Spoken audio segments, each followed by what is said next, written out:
Queen Mary and King Frederik took a 2-week trip back to her homeland, Australia, taking along their 3 kids, Isabella, Vincent, and Josephine.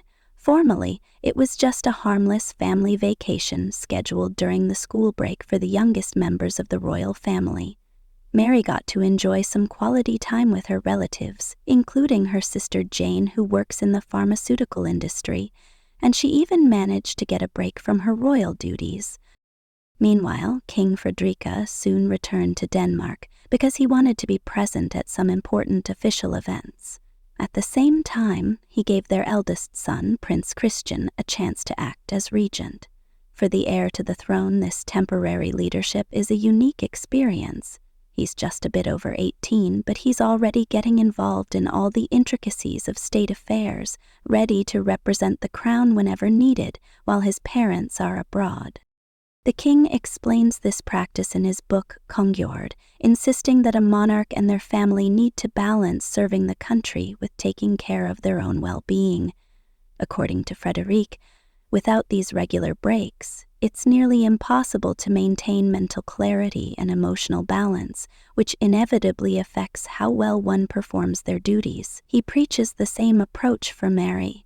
Despite their new status, since Frederik ascended the throne after Queen Margrethe abdicated in January 2024, the young couple is working hard to strike a balance between the strict old monarchical traditions and the dynamic realities of the 21st century.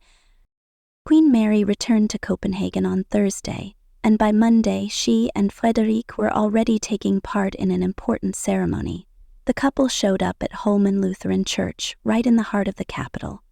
The black and gray tones of their outfits highlighted the significance of the occasion. Mary wore a simple black dress with a high collar and an elegant gray buttoned coat, while the king opted for a classic dark blue suit paired with a neutral tie. But what really caught people's attention was Mary's family diamond flower brooch. It turned out that this jewel is part of Prince Henrik's family heritage, given to the Queen as a wedding gift back in 2004. Since then, Mary has worn it only on especially sentimental occasions, like at the funeral of Prince Henrik himself in February 2018. Of course, the striking contrast between a recent vacation in sunny Australia and immediately taking part in such a solemn memorial event didn't go unnoticed.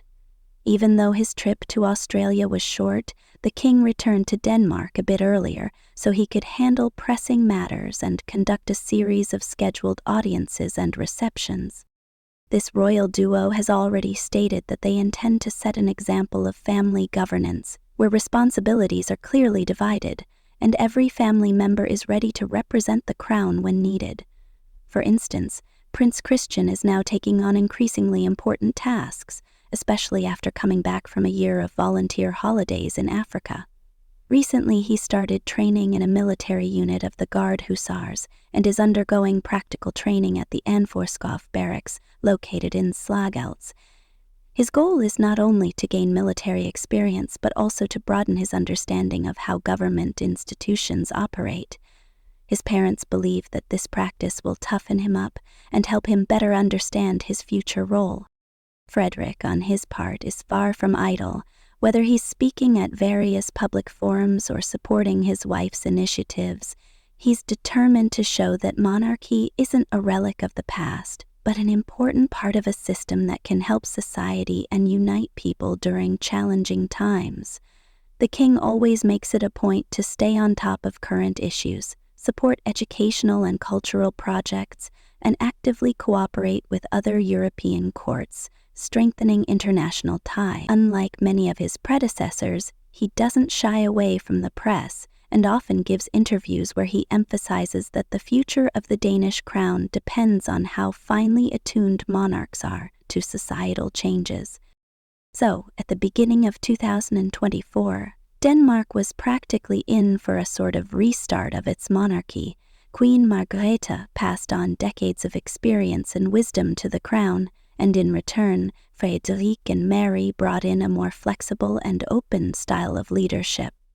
Inside Denmark, People are increasingly saying that the new couple has perfectly found the sweet spot between traditional solemnity and modern reality. The growing trust in Prince Christian also suggests that the generational change is happening smoothly, with the young heir actively getting involved in the everyday workings of the state as he prepares for his future leading role. Now we can only wait and see what happens next. Judging by the royal couple's mood, this year promises to be eventful. Frederik plans to strengthen ties with other countries, Mary is set on developing her charitable work, and their children will continue to grow up in an environment of gradually but increasingly being immersed in state affairs. It's exactly this blend of warmth and responsibility that makes them truly popular, not just in Denmark but beyond its borders, where every step they take continues to attract genuine interest.